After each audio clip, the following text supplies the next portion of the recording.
Welcome back to another episode of the Day After Podcast, episode 6, the mergatory merge area of Merge, the the the purge, Furge. whatever you want to call it. Yeah, Yeah, it's. I felt so excited going into this because, like, I don't know, you always feel like nervous going to the merge, especially if you have your favorites in there, because like it's such a wild card. However, the chips are going to fall, and this was honestly a really good merge episode because, like, one, I think because we knew going in about the hourglass thing, it's still like yeah. they I made will it say, better in the sense of like, did they though? I think out of all the tweaks we've seen, this is definitely the least really impactful tweaks they did. Yet it's the biggest uh, impactful. at least this time around, it's kind of like what they were pointing out. Jeff gave them like, "Are you sure? Are you sure?" Yeah. They gave them a choice at least. It wasn't like a straight up like booby trap. Yeah, I get that, but also I feel like the hourglass itself should have been still. I think it should have been used very differently than how they Yeah. continue to approach it. No, I- I agree. Well, I don't think they're gonna bring it back since it yeah, was a well, very.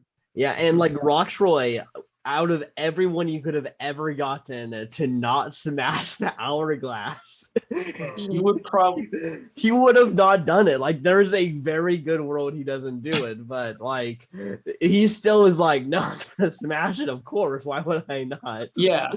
I mean, I It's loved how like, he said oh, in the middle of it. It was like, then there's the Tory. What is the exact quote? This was funny how he quoted it. It was sorry, big episode, so a lot of notes. The Tory factor.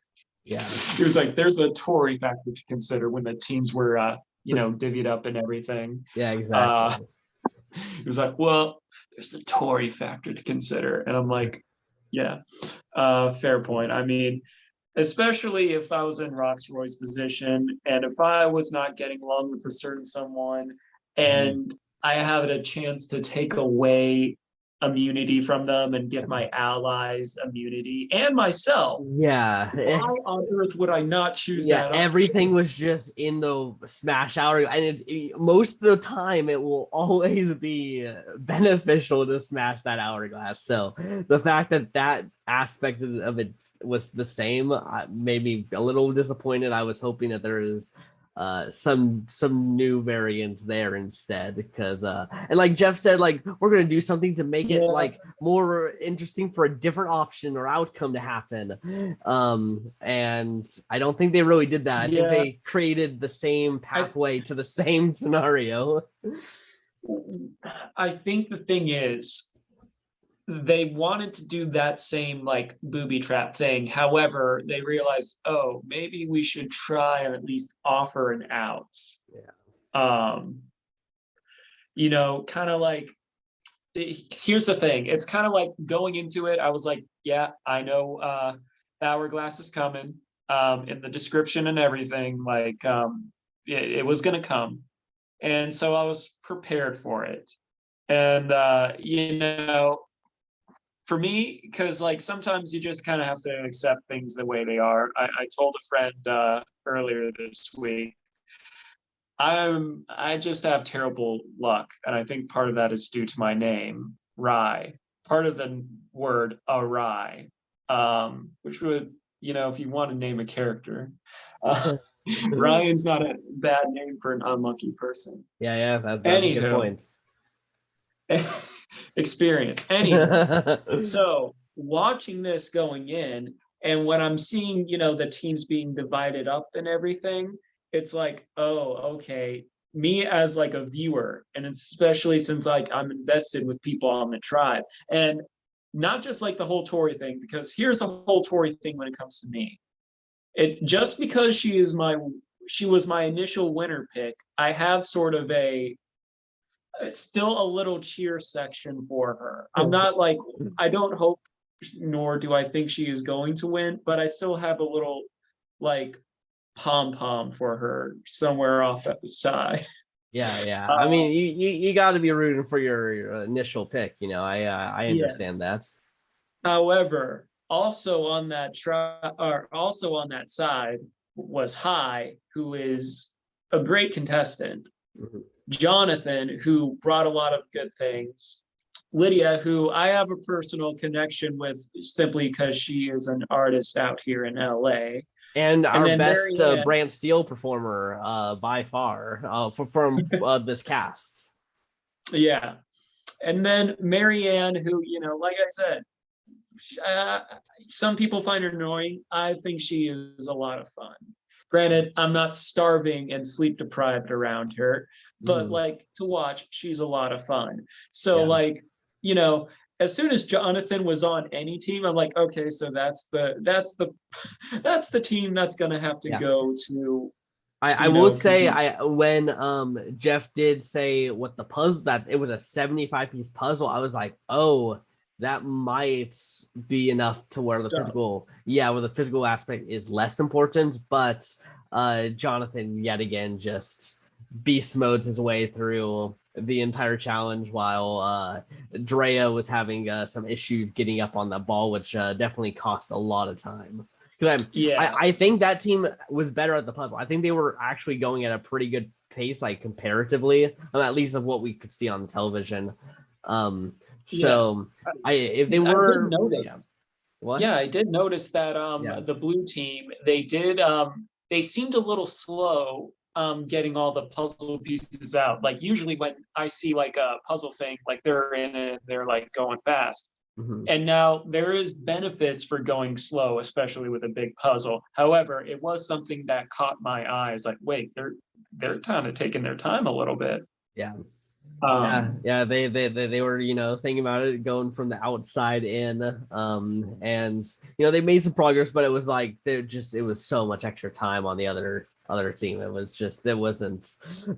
yeah, But yeah, it was the Jonathan. It's crazy. It's he, eh, he moved that boulder by himself. yeah, and he stopped it literally, and the Survivor music.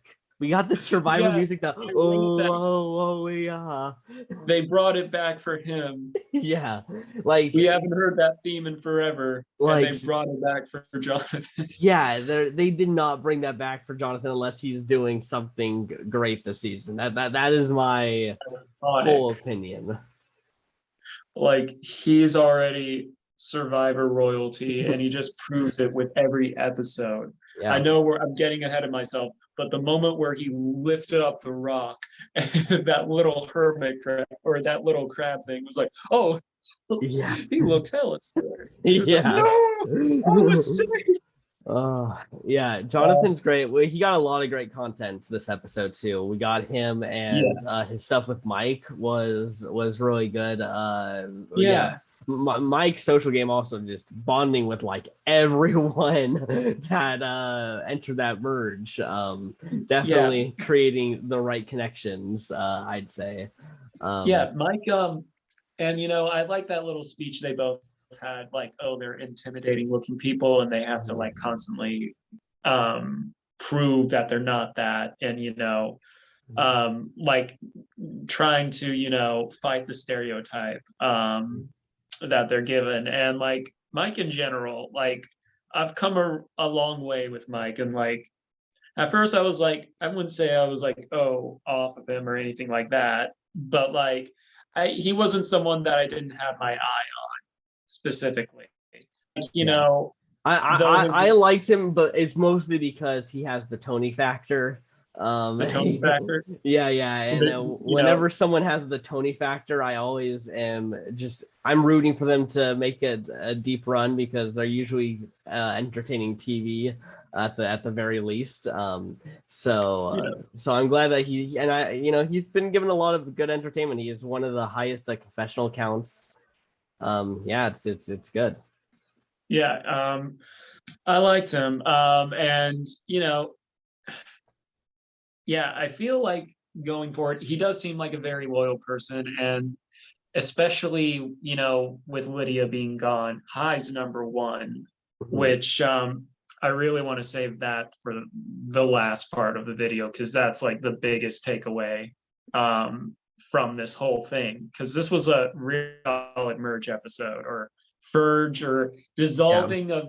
Yeah, I still consider Lydia to be the merge boot of the season. You can't. I will say you can't take that away from her. She made the merge. I don't care if they had to earn it. Whatever. That kind of stings a little bit. And he even said in the immunity challenge, where it was like, yeah, and you won't join the jury either. And I wonder if that was from 41, because I wonder if Sydney was like really pissed off that is like, come on, I made, this should be the jury spot, and like was really upset that it wasn't announced. So I wonder if there's maybe like a little like, okay, let's just like let them know this time. Yeah, either way, that could definitely be it, because usually they only announce it at tribal council. But either way, it just like cut. Like I felt that. I was like, I felt that for all 6 of those contestants. That just like cut. All of them knew. Everyone was like, "Oh, we made the merge," and now suddenly it's like, "Hey, guess what? All of you but one now gets to like make the merge and gets to see the end game." Yeah, that. Especially since there's not going to be like a reunion show part. Damn. I feel bad. I feel bad for her. Yeah. So. It's crazy though, she got cast on the show because she went to a music festival and met Jeff Probst. Oh, that's how she got casted. Wow. That's crazy to think about. Like of all the different ways, like the only other story where I kind of know, and I believe Jeff told the story, was forgetting her name. How am I forgetting her name? 39, Laura. Was it Lauren? Yeah, Lauren Beck. Yes. Where it was like a friend of a friend, and it was like, oh, I know someone that'd be great for your show, and then boom. I know Sebastian from Ghost Island got on through Tinder.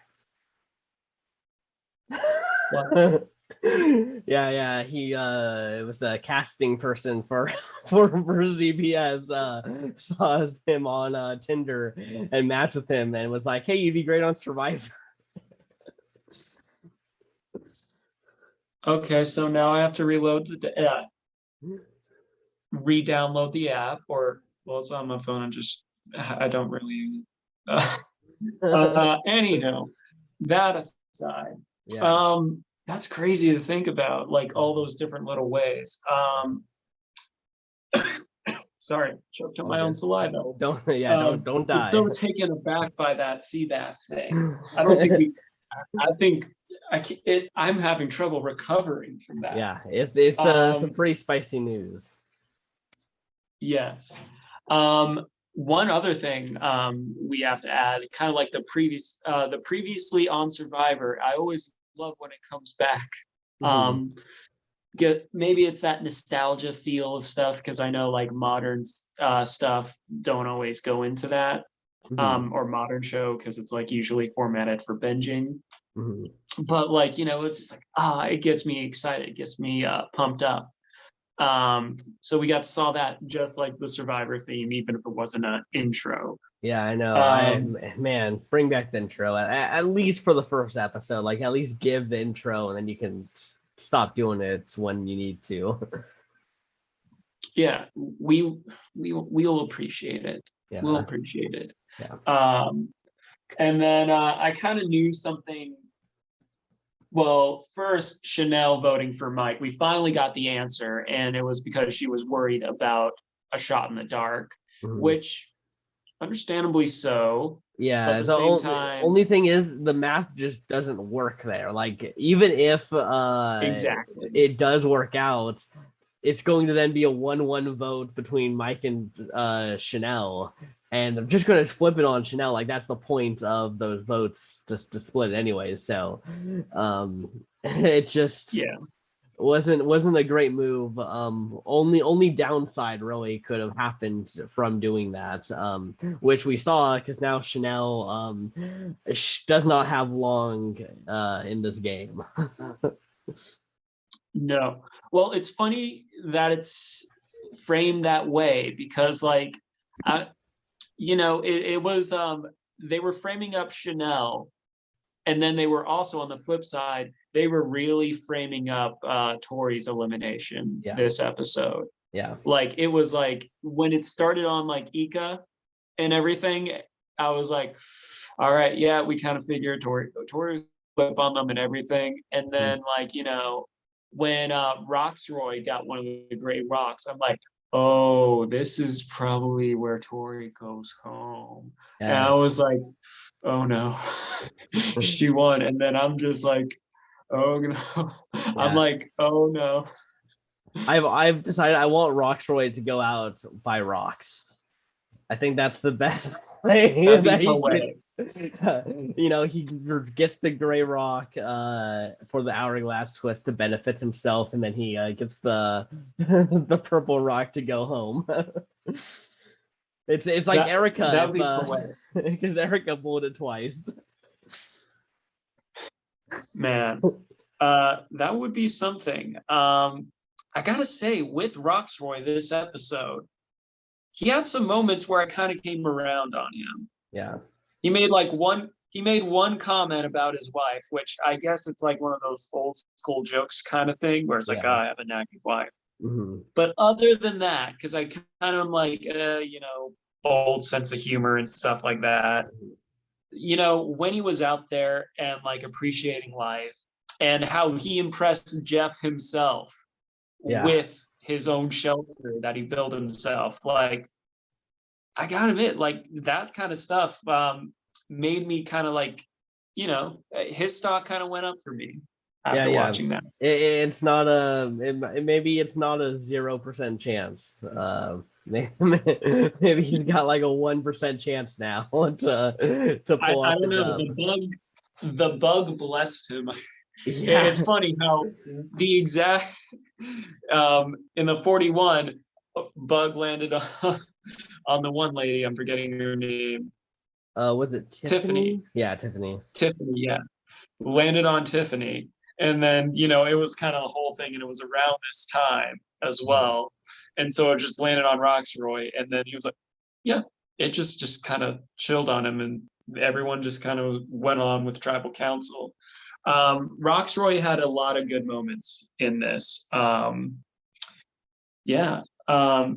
Which I was kind of like surprised. Like I said, I feel like in the, pre-merge, he was painted as kind of like the annoying person on the tribe. However, one of the annoying people on the tribe. Yeah, that's a few. But I feel like merge going forward, we'll see how he really fleshes out with the rest of the tribe, because he hasn't interacted with most of them. In fact, he was so left out of the group that he just randomly voted for Lindsay. So I don't know how that happened. It seemed like he was at least there for the important conversations. So so I don't know, my stock went up. It's not like it skyrocketed to number one or anything, but I would still say he's probably the least strategic person out there. I think that's still a given. But sometimes strategy doesn't matter in Survivor, and I think we got some people also on this cast that would agree with that. I mean, the thing is, Roxroy is not a threat, therefore he will go further in the game. At least right now. Who knows? Like everyone said, Erica wasn't really a threat until she kind of pulled out that sleeper threat and then took everyone by surprise. Exactly. So who knows? Maybe Roxroy will be the Erica of the season. And he didn't even have he didn't really have an official pick until way later on. that could have led to that. Some people were thinking he was the first boot as a result. Yeah, It's exactly. full of surprises. You just Yeah, don't know. yeah. I have to say it's our last two picks that were basically given to us are still in the game. Yeah. With Romeo and Roxroy. Well, I mean, and here's the thing. As you guys know, we base that off of like their interviews and stuff, and like any of the data we had prior to that.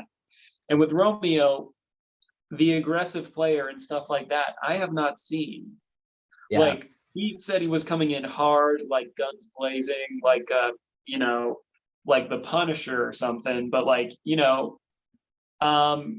been, a great, contestant on there and, very personable.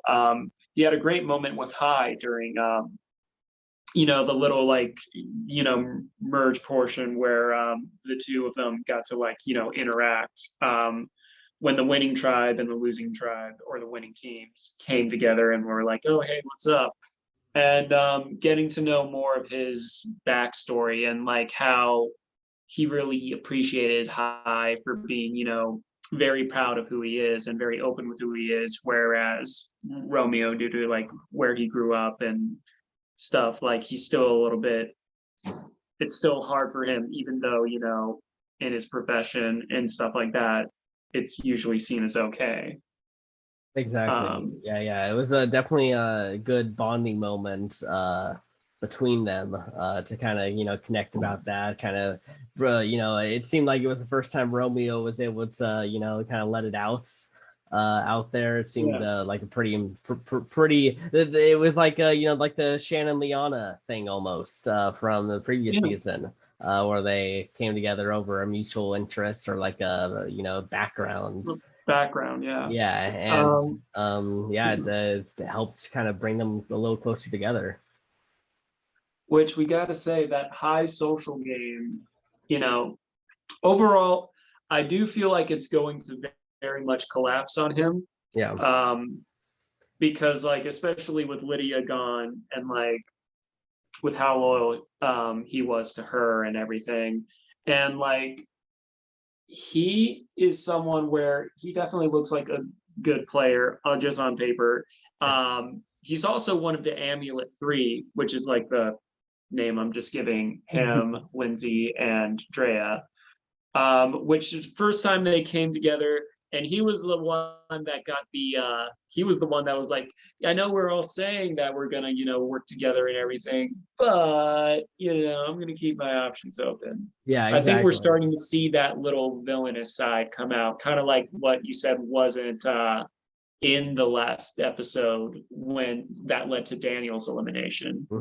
Yeah, they are giving Kai definitely a lighter tone almost on the screen than I think what we might be getting. I think he's definitely doing a lot of scheming and not afraid to backstab out there. But I think I think the editors might be trying to not have us see as much of that for who knows who I knows don't know. They what could. reason. I really wanted to save it for last, but it's like we're on the subject. Yeah. When he said I would go for rocks for this person, and then the first time where she was like a legit target, he voted for her Yeah. even, and went with the Yeah. numbers and everything. Because like while I was watching it, I was like tallying up the votes of everyone because I'm like, oh, who did High vote for? Clearly, he wasn't going to vote for Lydia. And when it was, I was like, because with such a like split vote, when you have Yeah. four people getting votes in tribal council, even if one of them is just one, that means not everyone was in the loop. Not every, Yeah.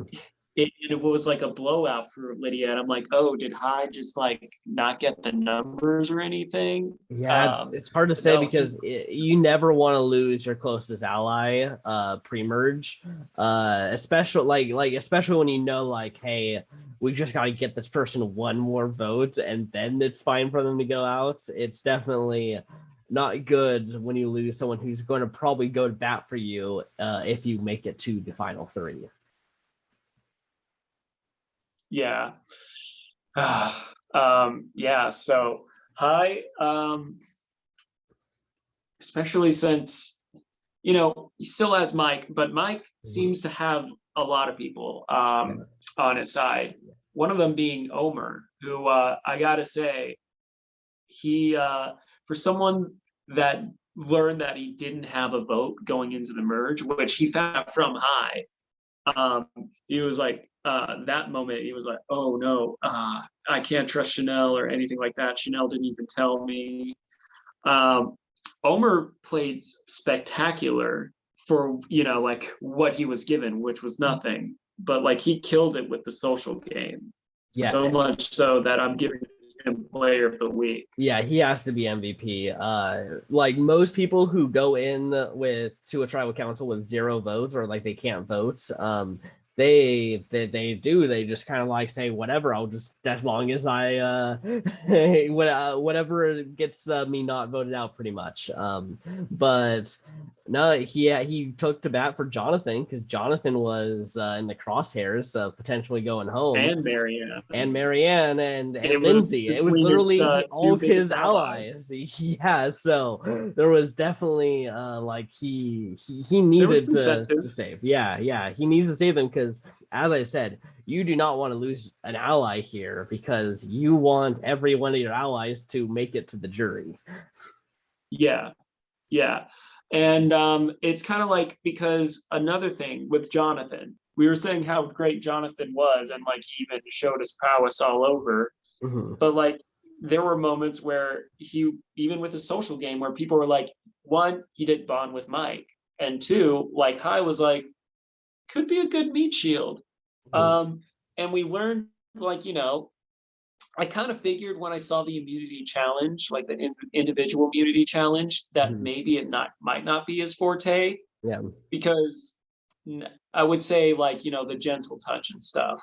Yeah. Or something like that takes a lot of finesse and stuff. And I'm not saying, Jonathan couldn't do it, but it would put him at a disadvantage. Yeah. So like this would have been the one to take him out, I felt like.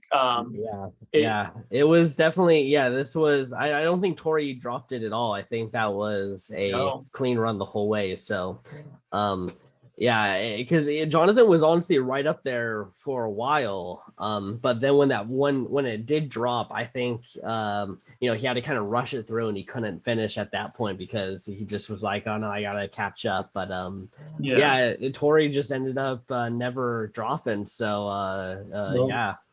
Guys at home, I couldn't contain my excitement. I took a picture of my facial reaction and sent it to Joe, because it was a mixture of like, not that I want her to win or anything, but I at least want my winner pick to make it to the merge. And I was like, so my TV is on the floor. It's a big TV.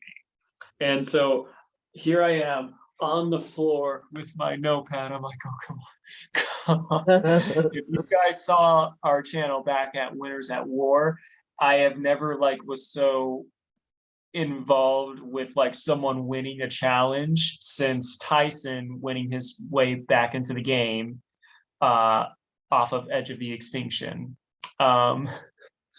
So like I was like super like, oh my god, thank you, because if she goes out now, I'm okay with it, but like, that was so crucial for me.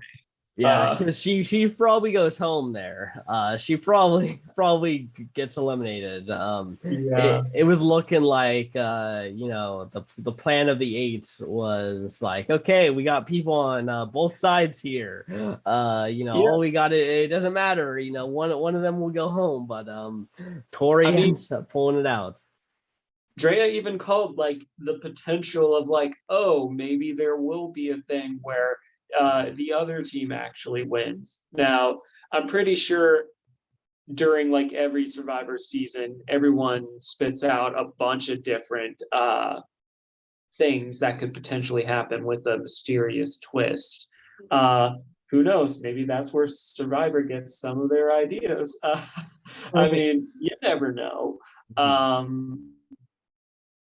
But I was blown away when she said it. I was wondering if maybe production wanted to make sure, maybe soften the blow for people without like without it seeming like they directly interfered, and maybe it was like, oh, I wonder what this challenge is like to Dre and like a confessional thing, and was like maybe leaned in a direction that way. I don't know. I mean, it was during like talking to like Mike and everything, and yeah, but that you can still, like, after challenges, you usually go back, do your confessionals, and then Yeah. camp live. So it's easy to kind of edit, or like how that could be transitioned. I feel like that what would have been a dead giveaway to all the contestants was when she said it, the camera just went straight close up.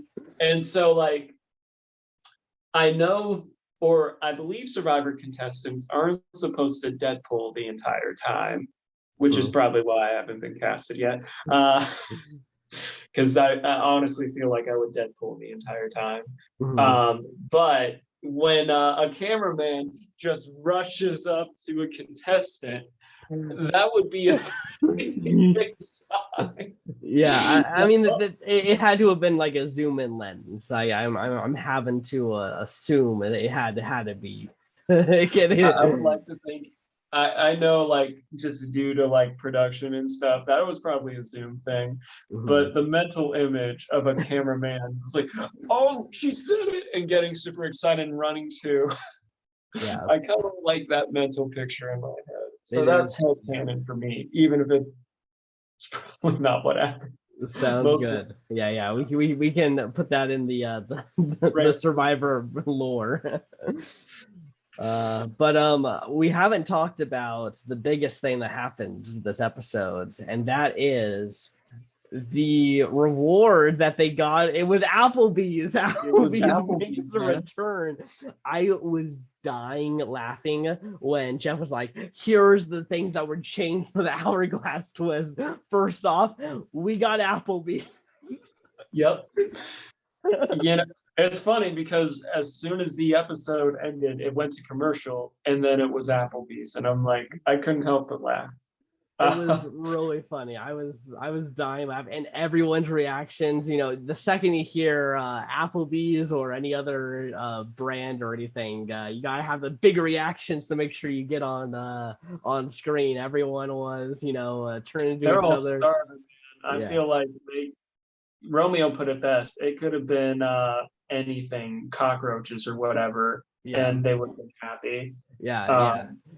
I mean, it's similar to the challenge, but like in the sense, to like the Karishma thing from 39. It's in the similar vein of go a little overboard. Say you love Applebee's. Say this is exactly the thing you want. I mean, I was kind of like, one of the contestants was like wings, and I'm like, yes, because buffalo wings is my favorite food, and so like, I don't know. Look at those wings; they did look pretty good. So like, I would have with that inspired in me, I probably would have been pulled a Jonathan and moved that boulder all by myself. I'm like, y'all will slow me down. Wings. Man, I still think they should have had to regurgitate the food, but well, maybe for a future season. Maybe that will be the next tweak to the hourglass twist. That's going to be part of it. Like, they're just going to be like, all right, now you have to upchuck whatever food is. No. Yeah. I was just watching the new Jackass movie, and they've strapped everyone to, like one of those things that spin really fast, and then had them chug milk.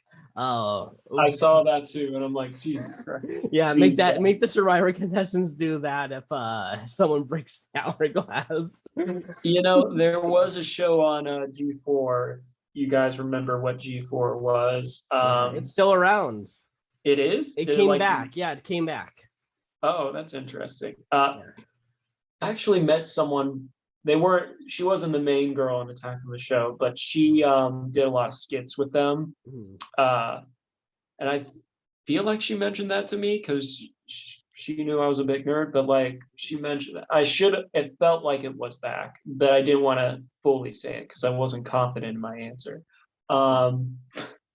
Yeah, they're back right now. They're doing a lot of But things on Twitch. Like they're like it's on cable and it's on Twitch, which is gotcha. interesting. Yeah. But G4 had a show called Hurl where they would eat stuff and then go on rides and stuff. And like I feel like that Jackass took inspiration for that.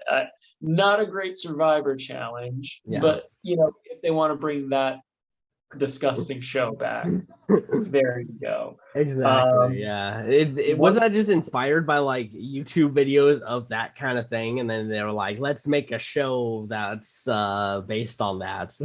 I mean, G4 originally was the internet for people that weren't really too on the internet. Yeah.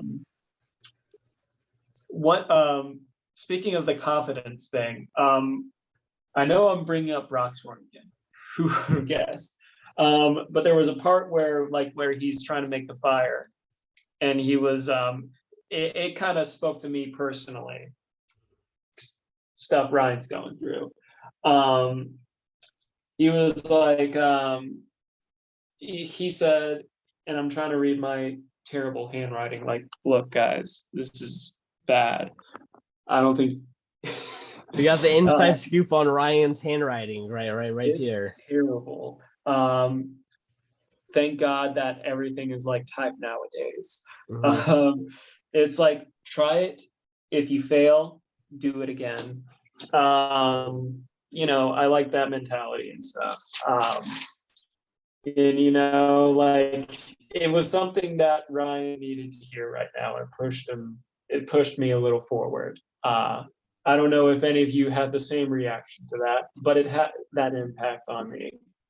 Yeah, I didn't have that kind of impact, but I'm glad that you connected with Rocksroy. Ryan is a sentimental fool, as you all know. Yeah. Still don't know what happens if you end up winning the season, and who I have to get the cameo for. But if I win the season, who you would have to get the cameo for? Yeah, I mean, I think it's for me. It's probably either Rocksroy or Chanel. I think those are probably my lowest two. I mean, all right. Good transition into Chanel this episode. There was a part because like they weren't hiding that she was on the outs either. Mm-hmm. Like they made it like usually, yeah, they kind of like switch the topic or something when an alliance is approached. But like when the four that were on the beach, like the founding four of the Alliance of 8, which we'll get to that in a second. But the founding four, which was Jonathan, Omar, or was it Omar? I don't think it was Omar. It was Mike. Jonathan, Mike. Yeah, Jonathan, Mike, Drea, and Hai. Mm-hmm. The founding four. And then Chanel came over. Omar was in the second time it happened. Chanel came over, and then like they kind of like talked for a little bit about something irrelevant, awkward silence, and then disperse. And it happened twice in the same episode, and I felt a little bad for Chanel because I'm like, oh, yeah, you're not really getting in here. And then even kind of a similar thing happened when she and Lydia kind of walked off together, and Lydia was like not giving her anything. And she did not. This was not her episode. Yeah, I mean, there hasn't been a good Chanel episode yet. No, there hasn't, but this was like extra salt in the wound, not her episode. In fact, she gets the LVP in my opinion. Yeah, I have to agree. This was honestly that second time when she walks up and they like almost try to feign like a conversation, and she just doesn't even give any reaction, and then they just have to go, okay, let's just go. Look at the time. Fish. Yeah. I mean, if I had to say someone, I think Chanel and Tori are. I think at least one of them are going to go home in the next 2 weeks. Maybe not next week, but I think there is the possibility. I mean, like the recap or the next time on Survivor, they were throwing out a lot of different names. Yeah. But I will say what gives those two the advantage, even though they don't have advantages, is those two get together and like, hey, we're kind of on the outs here. They voted with each other. So they're in the same boat. It was like, listen, we work together. We might do something to kind of change the situation. Yeah. Because like all you need to see are these little fractions and little like cracks in the alliances and go in there. And the thing is, when you have an alliance of 8, that's a pretty big alliance. Yeah, I will say the thing that's holding back this whole thing is that it's been very clear that Chanel is not going to be able to work with Mike, Hai, and now I guess Lydia doesn't matter, but it's, you know, she can't really work with Mike or Hai. And then Tori, obviously Roxroy wants nothing to do, Dre wants nothing to do, and Romeo wants nothing to do. Like they, Romeo maybe is a little more like you could sway, but it seems like the other ones are more anti them. So at the very least, they can make another week by just the bigger group targeting another person that's not in that bigger group. So it's a very like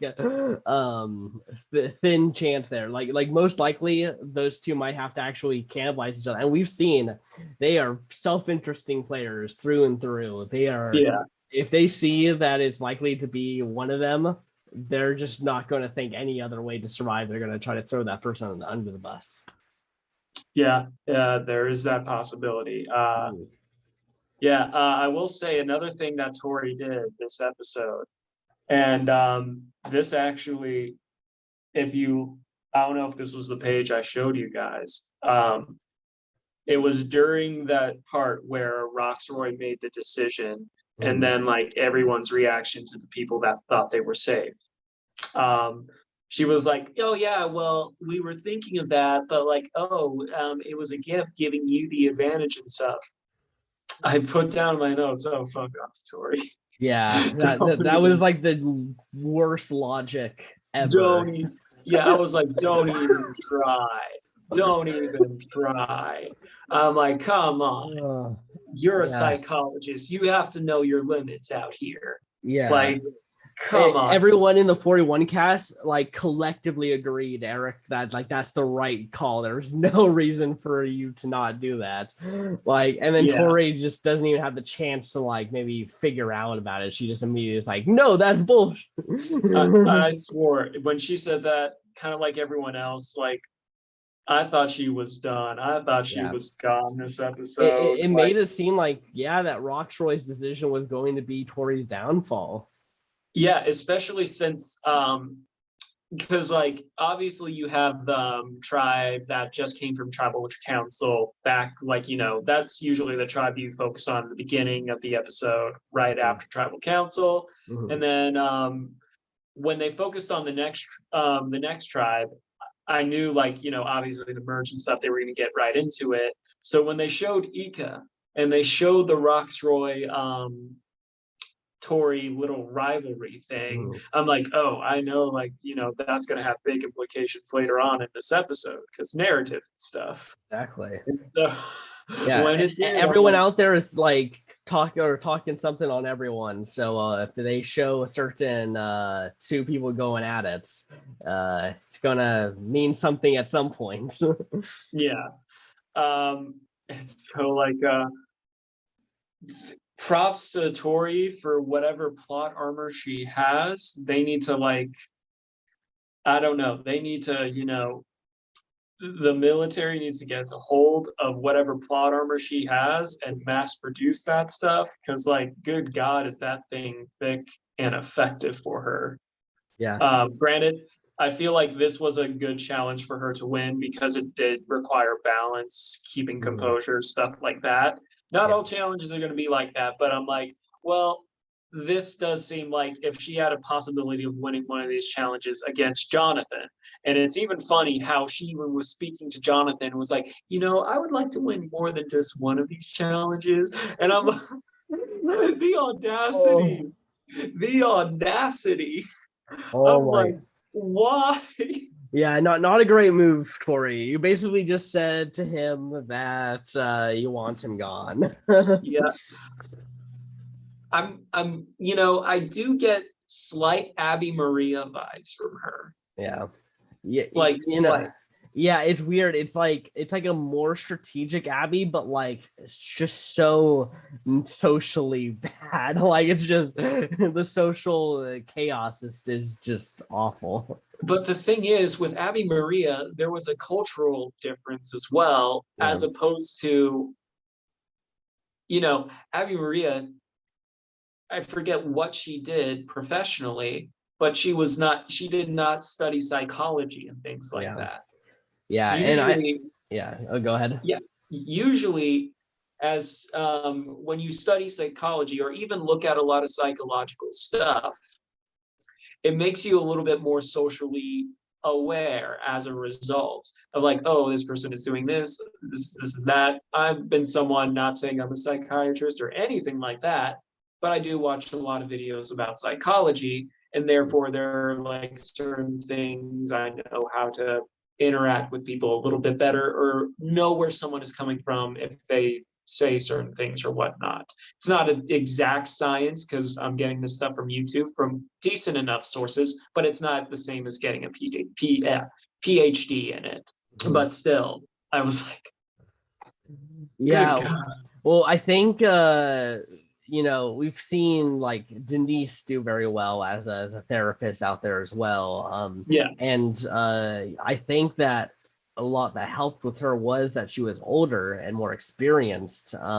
Because with therapy and like with all this stuff, you can kind of come off very condescending to a lot of people because you can seem like you know more than they, so they should, like you are almost thinking that you know more than they because you studied like brain Yeah. neurosis more, which it might be true, but like ultimately if that's how it comes across, you can't actually make any progress if it seems like your therapist actually is just like, I just know everything about you already. Yeah. People tend not to like that. Mhm. So like, yeah, and that's like one of the great things about Denise was she's someone where she knew when to speak, she knew when not to speak. Mhm. Um, and it worked out so well for her both times, like winning the first time and then coming, in sixth at Winners at War, a very tough season Yeah. where she could have potentially gone home. And then she got the name Queenslayer as a result Yeah. because of her wait and see mentality and like, keeping being cool, calm, collective, Mhm. slayed the queen. Uh Yeah, yeah, Denise let people come to her, and I feel like Tori's been having to go to other people to try to save herself, and that also can, it's a different way of playing the game. It's when you have to go to someone and you're basically making a one like just get me through this next tribal vote anyways. Like you're not building any real trust and relationships with the people you might be voting with, because it just seems like, oh, seems they're, forceful, yeah, exactly, disingenuine. it doesn't seem genuine because they, she was on the block before each of those immunities that they lost. Yeah. Oh, Tori. It's funny. As I was going through my Instagram, kind of like, the Discover feed, I saw a little block with her in it, and I looked at, and it was like, oh, it's her like Instagram page. I didn't follow, but like, Wow, um, Ryan. oh God, I feel so bad if she ever. Yeah, there are so many different contestants, Danny Boatwright being one of them, where if they ever see our channel, I'm gonna be so screwed. I mean, if I I win, tried with Tori. Come on, I tried with Tori. She can still come around. it can happen. We saw Erica I win still last have a season, little so pom pom for you. Uh, yeah. but it was something where, yeah, it's just when I did see that, part of me in the back of my head is like, wouldn't it be funny if she got eliminated? And then before the immunity challenge, everything leading up to that was kind of like gearing me up to think, oh crap, it's gonna be her. It's gonna be me. It's gonna be Torre. It's gonna be May in a few weeks. Yeah. All right. Okay. Is there anything we have left out? I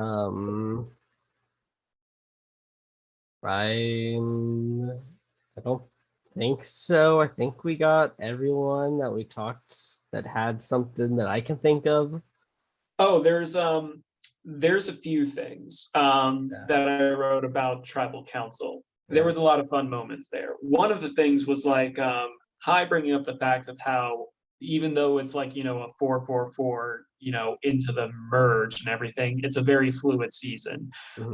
Which is also funny because like not funny because it was sad to see Lydia go, in my opinion. But like, the betrayal of Lydia, which I don't know if he was like purely just going with the numbers, because if I look at things, so there were 5 votes that weren't for Lydia, and obviously Omer didn't vote. So 5 out of the 6. Obviously Lydia didn't vote for herself. Now, if Hai and Mike, they were supposedly linked together, that takes away 2 votes, giving Lydia 3 votes. And they could have put that on either Jonathan or Marianne. And he could have saved his ally. He did have that option. Yeah, and taking out Marianne would have also been good because that's an idol. Or you take out Jonathan, who's a physical threat. But honestly, I think I agree with Hai's reasoning that he has to keep Jonathan around. Yeah.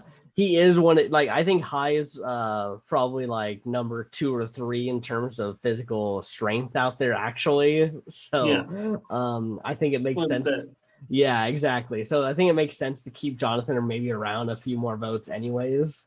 Yeah, definitely. So yeah, I like that reasoning, but yeah, it's never good to lose your ally. No, so at this point, he could have gotten rid of Marianne, and worst comes to worst, she played her idol, and then Lydia would still go home because of how the numbers would have panned out, but at least you tried. At least you tried. If we're looking at things of like, if we look at things of like, they just voted and Marianne didn't play her idol like she didn't do, then Marianne went home. And it's just like, granted, you're not quite the jury management phase, but like at the same time, you still get street cred for trying to help out your closest ally.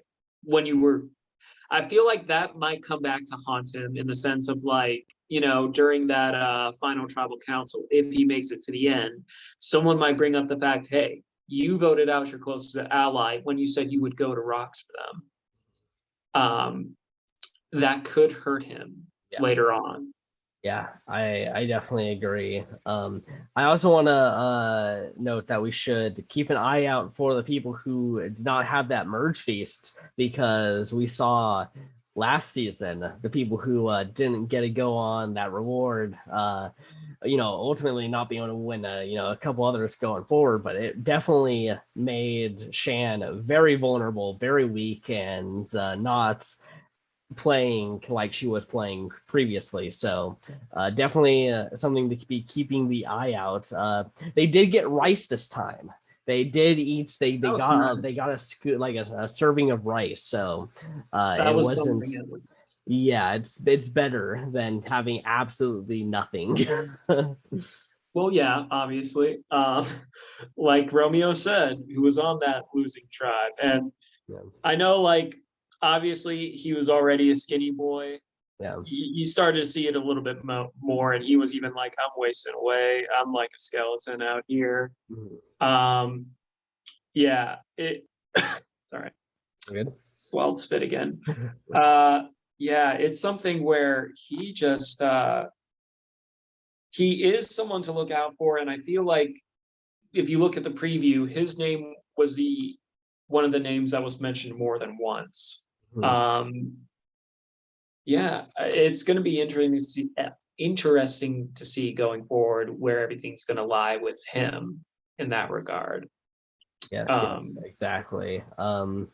Yeah, it's definitely interesting to see. Yeah, just overall, what's about to happen, because the fact that we went into this merge so even in terms of numbers makes it really, really interesting to see like what who's going to be sticking together, or people who's flipping, who's staying tribe strong. There's going to be a lot of I definitely think voting blocks are probably going to be very apparent in this season.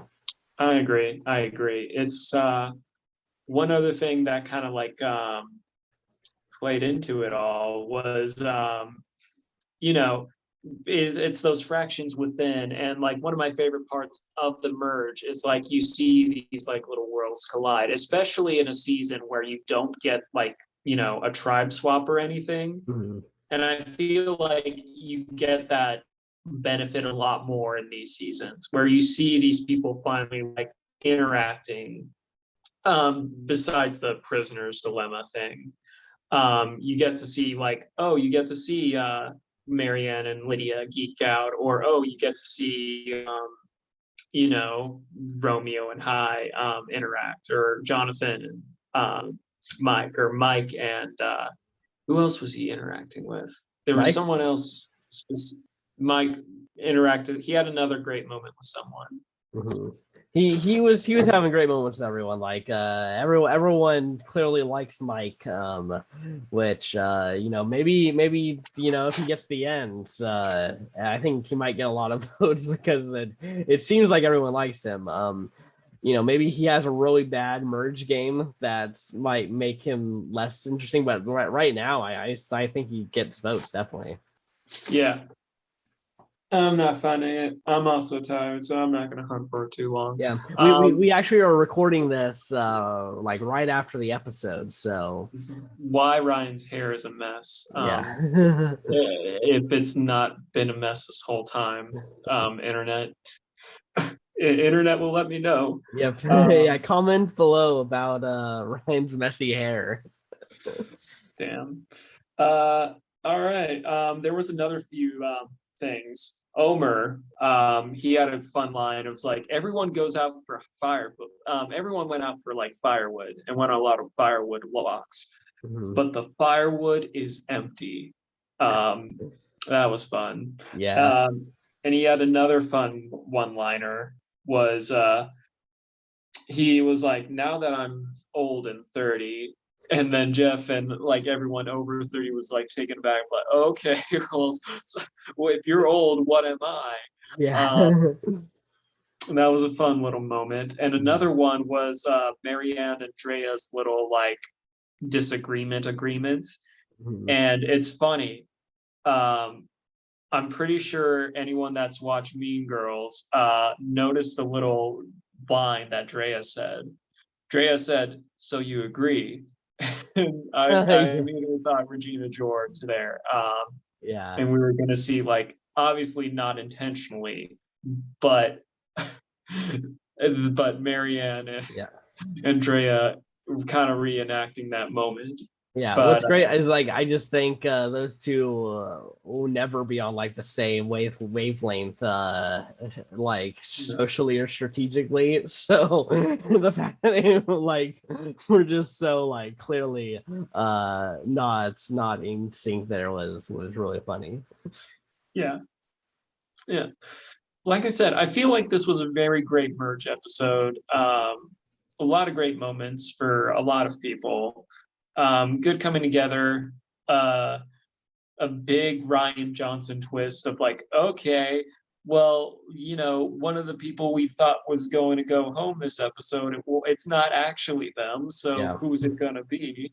And now this makes a lot of sense to a lot of people, I think, for why Lydia's edits has been so weird. Minimal. Yeah, because that was like one of the takeaways I think they got from 41 was they made Sydney so visible that she was like she was the Luvu. They kept cutting into the Luvu camp that was never going to tribal and showing us Sydney, and then she's the one that goes home here. So I think, there's a lot of backlash about that. So I think maybe they were like, let's have this person get a smaller edits with the hope that there won't be as much backlash.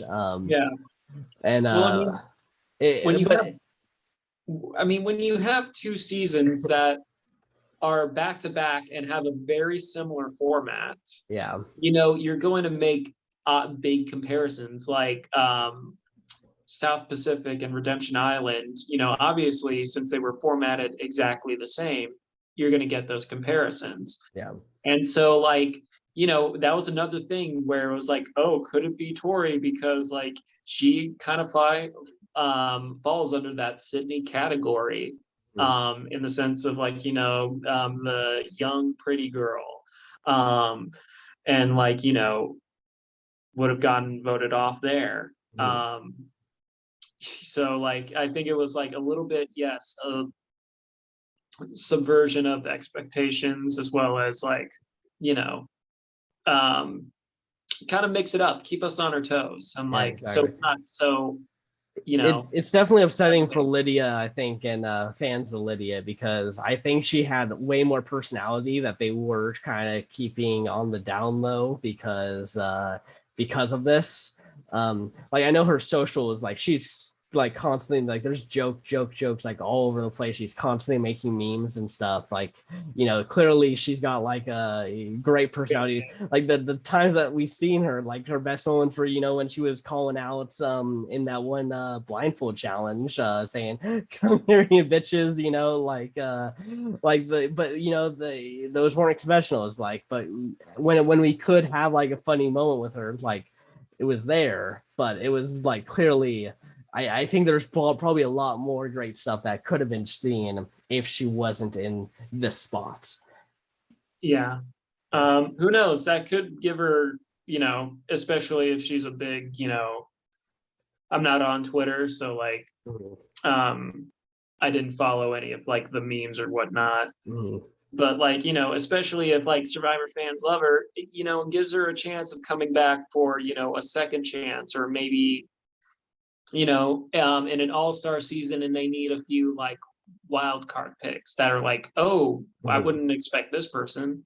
Yeah, you gotta bring some people who didn't make the jury phase, because those people's stories can sometimes be just as good. Especially there's a lot of great characters that go out pre-merge that definitely could use, Kelly Wentworth, one of the best players now in Survivor lore, first time out pre-merge. A lot of people, she's up there for a lot of people, and her first season, other than getting a few confessionals because she was on a winning team, and so therefore she didn't get a lot of content, but they did show her a bit.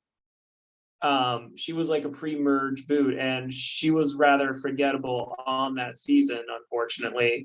So much so, I think when I was doing the second chance voting, I put down Kelly. I didn't realize there were two Kellys, and I might have voted for her accidentally a few times. Yeah.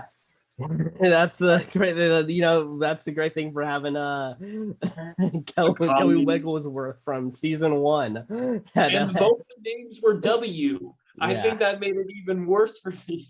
Yeah. So I wonder how many people did that, and if that affected. I wonder. She probably wasn't a super high vote getter. I imagine she was probably the 9th or 10th female. Yeah. Because especially the fact that Mama C did not get in. Then again, like you said, people that were already voted off, when they announced that they could promote themselves a bit more. But yeah, Mama C not getting in, especially off of a season where she did pretty well. The fact she didn't get a couple more votes her way still kind of surprised me a little bit. Yeah. But who knows? Who knows? Those votes will never be revealed to any of us. Exactly. Unless I'm hanging out with Jeff Probst and I'm so tell me. Yeah. But he won't. Yeah, I don't know who it was, but I think like some of the people who just missed the cuts have been announced. Like, but I can't remember who it was. I think Shane Powers might have been someone who just missed the cuts. Yeah, I can imagine him being like, it's tough to say 11th place because obviously the 11th place went to someone else. Yeah. But Shane, obviously a big personality, one of the highlights of Panama.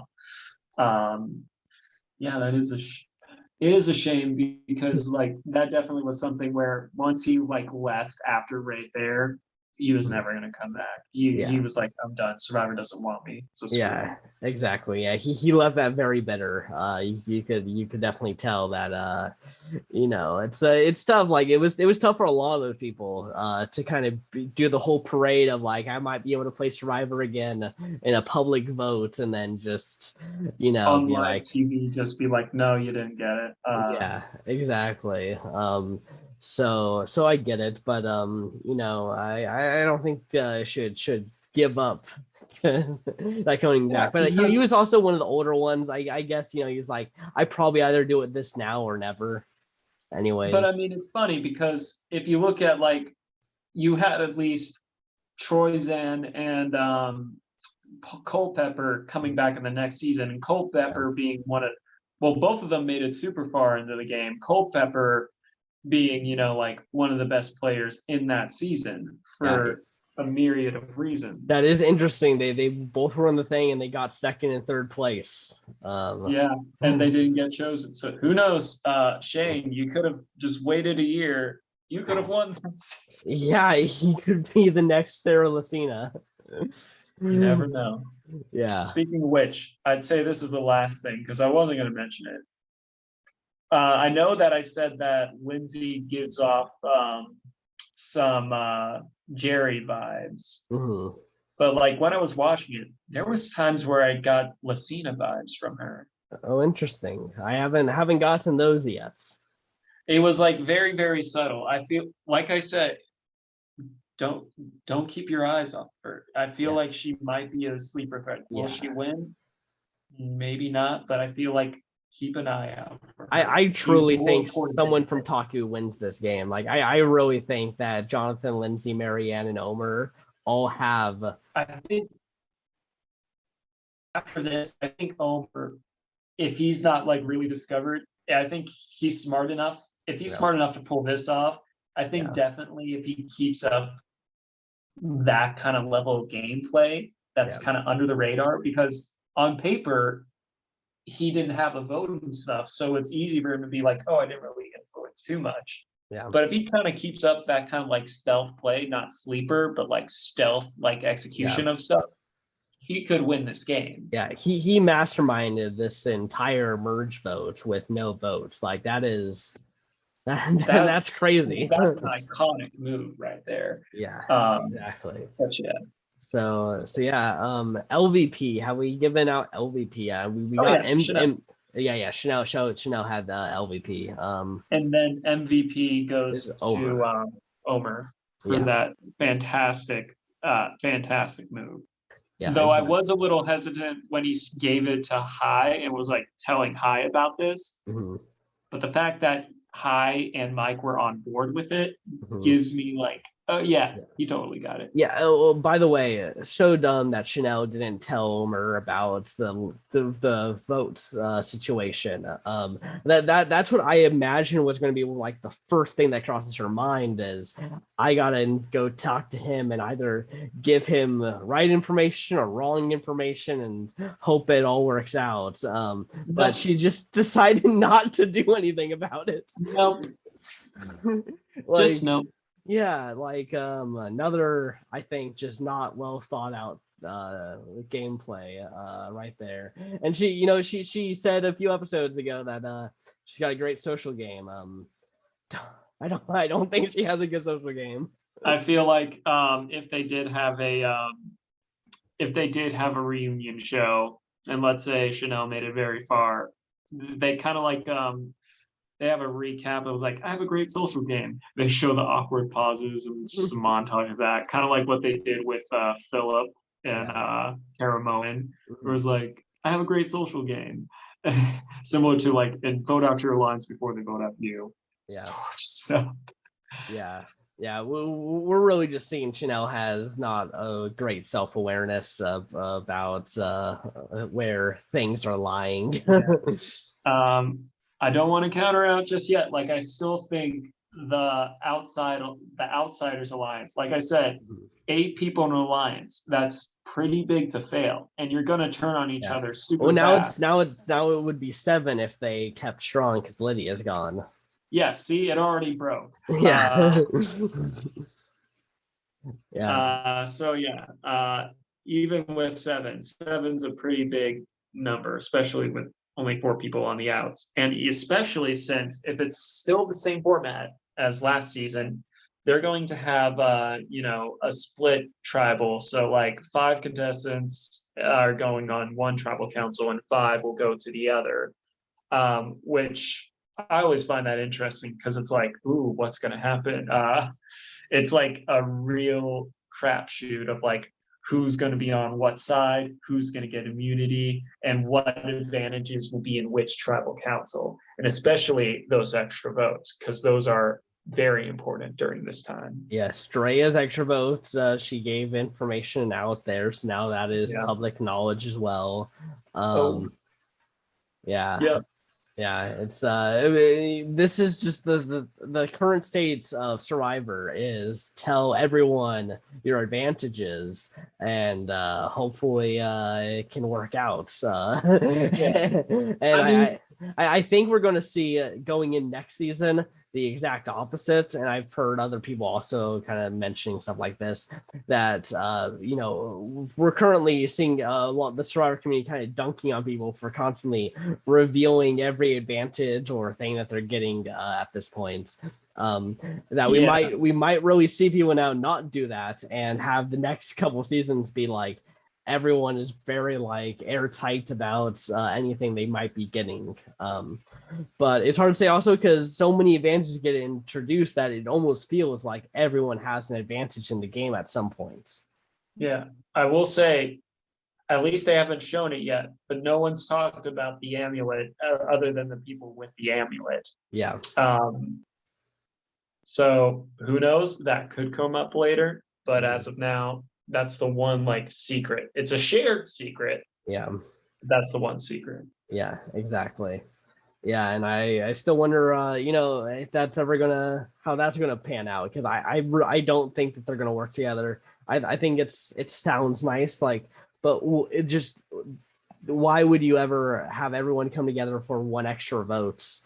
Like it just it's so much effort for a small prize that like you may as well just try to be the last one so you can have an idol.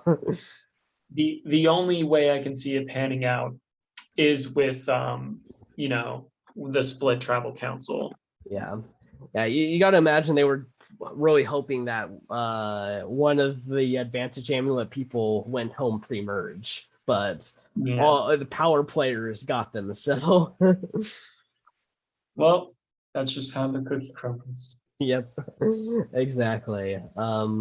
Okay, well, I think that is, I guess, yeah, that's pretty much it, right? Is there anything else that we haven't talked about? No, that was pretty much everything. Yeah, nice. Yeah, 2-hour episode. It's nice to get some of these. And I had like there was like an hour left. And I was like, oh man, there's still so much Survivor left to go. It's great. Yeah, I feel like the merge episode should always be a 2-hour thing. Yeah. Just even if it's like 2 eliminations, give us some time with these people, see how they interact with each other. Exactly. Like this is, supposed to be like your main casts pretty much of the show. Like let it feel like they get that screen time for being the main cast. Yeah. Exactly. Okay. Give them that time. Awesome. Well, I think that's going to do it for this episode of the Day After Podcasts. All right, guys. I hope you guys have an awesome week/weekend leading up until, obviously the next episode of this. Now that we're in the merge, officially in the merge/jury phase, who do you guys think is going to win? I'm thinking now it might really be Omar. What about you? So I think it might be high, but I think that's the only way that a non-Taku person can win, in my opinion, is high. And then I really That's think fair. Taku has it with either Omer, and then if you have the real sleeper pick, it's Lindsay. Yeah, I would say Yeah. that would be my pecking order right now. very solid pecking order. Mhm. All right, guys. Well, we will see you next time. Okay, adios.